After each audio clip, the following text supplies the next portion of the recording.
हुआ महाराज। और विवाह करके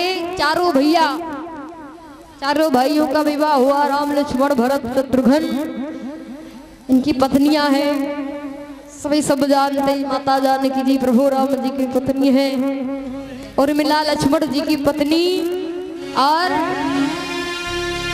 मांडवी भरत जी की। और सूत्र कीर्ति शत्रुघ्न महाराज की पत्नी है महाराज। इस प्रकार से जनक जी महाराज अपने भाइयों की बेटियों का विवाह करवाया, और चारों भाइयों का धूमधाम से विवाह। यहाँ तक के लिखा गया जितने कुंवर अवध से आए, जितने कुंवारे लड़के अयोध्या से आए थे, सभी का विवाह हुआ महाराज। इसके बाद प्रभु का वनगमन होता है, अयोध्या जाते धूमधाम से खुशियां मनाई जाती, वनगमन होता। और वन में जाकर के अनेकों प्रकार की लीलाएं की प्रभु। राक्षसों को मारा, अत्याचारों को मारा, और दंडक में जब माता जानकी जी का हरण होता, तब जाती है सूर्पनखा भिनाती हुई मरा। बहुत लोग कहते हैं भगवान प्रभु राम को 14 वर्षों का ही वनवास क्यों मिला? 12 वर्ष का मिल सकता था, 9 वर्ष का मिल सकता था, 12 वर्ष का क्यों मिला? क्योंकि उधर रावण की आयु मात्र 14 वर्ष की ही बची थी। इसलिए प्रभु ने स्वयं के कई मैया से कहा था, मैया हमको राज सत्ता नहीं बल्कि आप मुझे वन देना, वन गमन देना। बड़ी विचित्र कथा है। तो महाराज इस प्रकार से वन गमन प्रभु का हुआ। अनेकों प्रकार की राक्षसों को मारा, अनेकों संत महात्माओं को दर्शन करते हुए महाराज गए घमासान। जब जानकी मैया का हरण किया रावण ने, तो घमासान युद्ध हो गया। कहा लंका और प्रभु राम की बाउंड्री सेना प्रभु राम से अनेकों प्रकार से घमासान युद्ध होता है। ना जाने रावण अपने पुत्रों को भेजता है, मेघनाथ जैसे अच्छे कुमार जैसे पुत्रों को, बड़ी विशाल सेना रावण खुद सेना लेकर के जाता है, युद्ध करता है। अंत में मेरे प्रभु श्री राम जाते हैं। जब प्रभु राम और रावण का जब आमना सामना होता है, रावण का अंत आता है, युद्ध में बड़ा घमासान युद्ध होता। अनेकों प्रकार के बाण मारते हैं महाराज। ऐसे प्रभु राम रावण को नहीं मार सकते थे, लेकिन क्योंकि रावण के नाभि में अमृत कुंड रखा है, अब प्रभु श्री राम उसके सर पे वार करते हैं, मारते हैं बाण, एक शीश कट कर गिर जाता महाराज। तब विभीषण जी महाराज कहते हैं कि प्रभु रावण ऐसे नहीं मरने वाला, क्योंकि रावण के नाभि में अमृत कुंड है। जब आप नाभि पे बाण चलाएंगे तभी ये रावण मर सकता है। अनेकों प्रकार से युद्ध हुआ। कई बार तो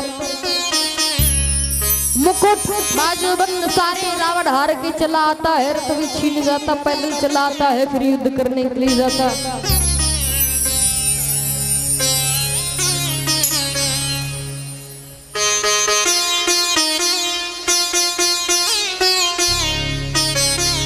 तो घमासान युद्ध होता।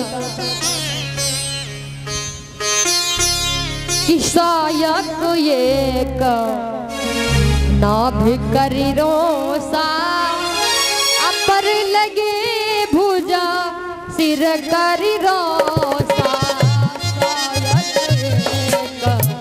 नाभि करी रोसा, अपर लगे भुजा सिर करी रोसा।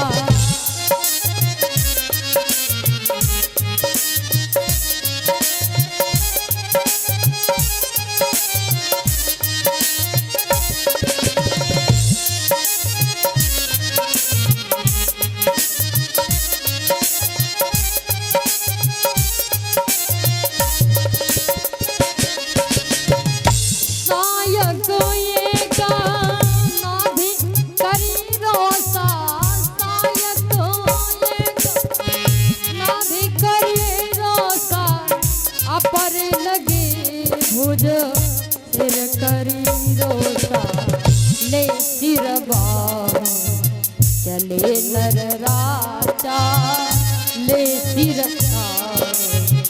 चले नर राजा सिर भुजहीन रुंड महिला ले सिर बाहो चले नाराजा सिर भुजहीन रुंड महिला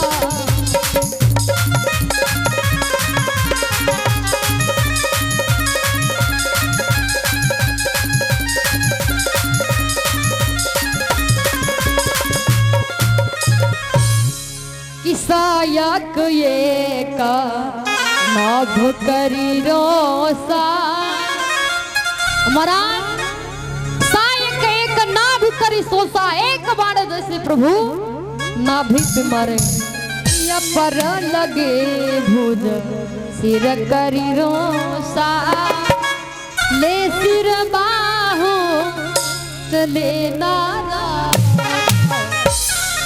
जैसे वैसे तो अनेकों सिर कटते गए मुंड कटते गए महाराज धाम पे समुद्र में जाकर के गए खून की धारा बह रही है जैसे प्रभु नाभि पे एक सायक बाण मारा है वैसे रावण का अंत हो जाता है। अनेकों प्रकार के राक्षसों को मारा राक्षसों से हीन कर दिया लंका नगरिया। तब तो मंदोदरी रो करके आती है मंदोदरी रोते हुए आती है जहां पे मेरे प्रभु श्री राम बैठे प्रभु श्री राम बैठे। तो जब मंदोदरी आई प्रभु श्री राम के पास और कहने लगी प्रभु आज मुझे मालूम हो गया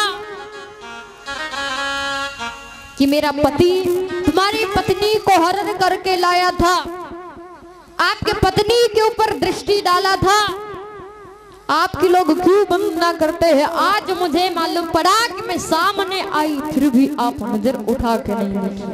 तो ऐसा चरित्र मेरे प्रभु राम और रावण में था। अनेकों प्रकार से समझाया सभी सबको ज्ञान दिया और लंका का राज विभीषण जी महाराज को दे दिया राज तिलक करवाया और राज तिलक करवा के जितनी वानरी सेना सहित विभीषण भी स्वयं रावण के पुष्पक विमान पे चढ़ करके कहा की सीध लगाई महाराज अयोध्या की क्योंकि भरत भैया भी प्रण किए बैठे हैं 14 वर्षों में अगर एक दिन भी लेट हो जाएगा तो ये भरत जीवित नहीं बचेगा। भरत चरित आता है अनेकों प्रकार की कथा लेकिन समय नहीं है। तो भाई बहुत सुंदर भजन सभी लोग सोड़ पान कर